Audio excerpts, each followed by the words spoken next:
I just want to touch briefly on two of the other bills that were highlighted, particularly by Senator Cantwell, that I appreciate her support on. And the first is the bill establishing the Federal Advisory Committee on Arctic shipping. This is an important issue. It's quite a bipartisan issue as the sea ice in the Arctic is receding and the shipping lanes open.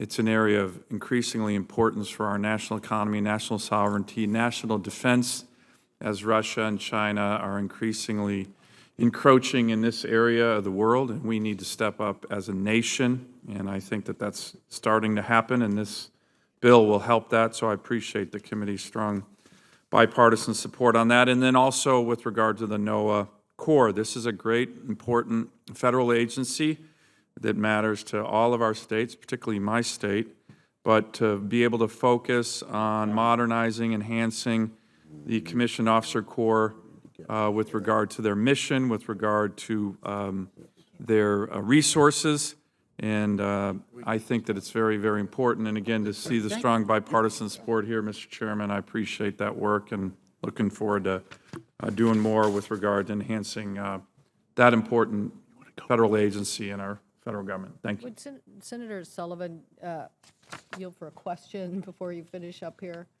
Sure. On this advisory committee, could you just describe what's happening with Russia as it relates to transport across the Arctic and why this advisory committee is so important? So I don't often quote President Putin, but I will here. He has stated that he sees the Arctic as the new Suez Canal because there's increasing shipping, particularly the Northern Sea route, and he says the Russians are going to control it.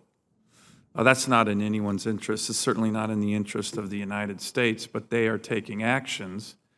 I just got briefed yesterday. It's now up to 50 icebreakers with 13 more that they're building.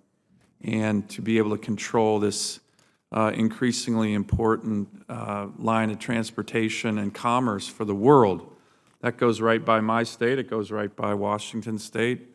And we're not ready for it, and we're not prepared.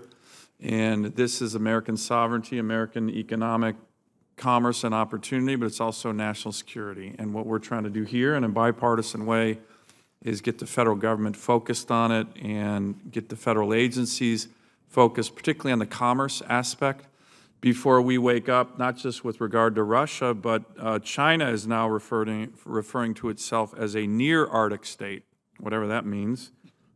Because the Arctic is over 900 miles away from China's closest territory. We're an Arctic nation because of my state, Alaska, but they've publicly stated that they seek to expand their Belt and Road Initiative to the Arctic. That's all commerce, that's resources, that's transportation.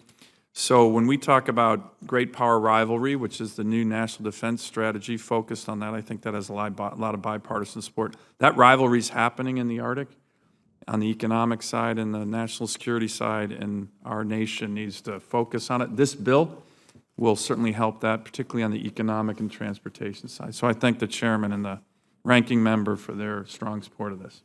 I had no idea what your answer would be, but that was very well stated, and I would just add the chairman and I in our underlying Coast Guard bill are trying to further our efforts with more authorization for icebreakers so that we too can have the marine transportation system that will help move product. So thank you. Thank you.